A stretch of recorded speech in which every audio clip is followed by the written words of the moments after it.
In this video, we show you how to replace, add, or upgrade a memory module in your Alienware Area 51 AAT2250. Before you begin, ensure your computer is turned off and all connected devices are unplugged. Remember to use ESD protection when working inside the computer to ensure your personal safety. For more information on ESD protection, refer to your computer's manual. To understand the maximum storage capacity supported by each slot, refer to the memory installation matrix in the manual. To begin, remove the safety screw and rotate the knob clockwise to the unlocked position. Then press the release button on the left side of the chassis and lift the cover away from the chassis. Make sure to store it somewhere safe. Lay the computer on its side. Then locate the memory slots. Your computer has two memory slots marked as DIMM1 and DIMM2 on the system board.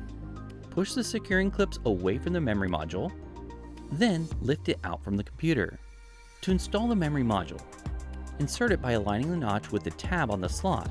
Press down until it snaps into position and the securing clips lock into place. Place the computer upright.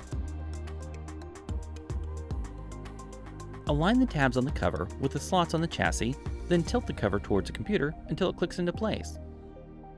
Finally, turn the knob counterclockwise to the locked position. Then secure the knob by replacing the screw. If you need more information or assistance, go to alienware.com.